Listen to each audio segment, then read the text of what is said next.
Hi, Matt Byer of Matt Byer Organizing with Downsizing Step 4, Start with the Garage.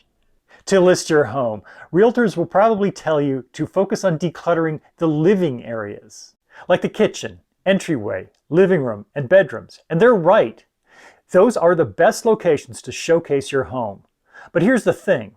As we know from Step 1, the excess won't all go straight to the dumpster. It needs to be filtered through a processing area, which we discussed in Step 3, and then through various exit zones. That brings us to Step 4.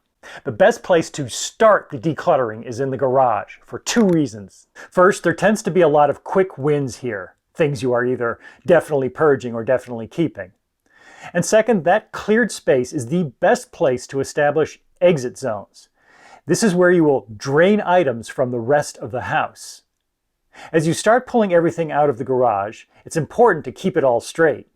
Keep things you want to make a point of reviewing separate with the review zone sign.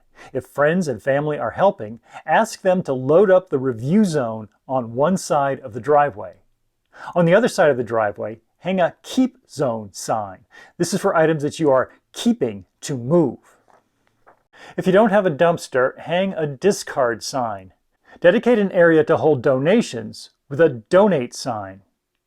A give to zone is for items you want to give to someone specifically. Write their name on a post-it note so you don't forget. Also establish a separate zone for items to sell. Finally, you will need empty boxes for sorting and donating, so keep an empties zone sign separate from all the others. There is absolutely nothing that should not fit into one of those zones.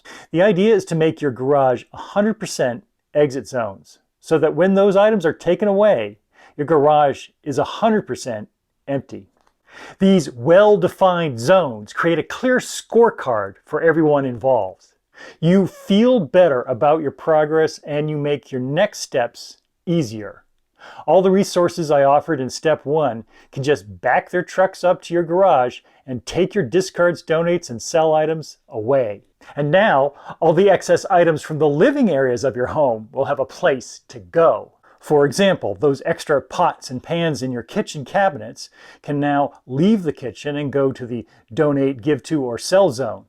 Now the appliances from your kitchen counters that you are still using can go in those emptied cabinets, so that you have those cleared surfaces that photograph so well in the listing photos. And that will make your realtor happy, even if the idea of starting in the garage does not. One final note on the garage. Odds are good that you will have some hazardous waste in your garage, so start looking for your local hazardous waste recycling day as soon as possible. It usually comes to your neighborhood just once a year, so don't miss it. With your exit zones established, it's time to start moving into your home. That happens in Step 5. Stay tuned.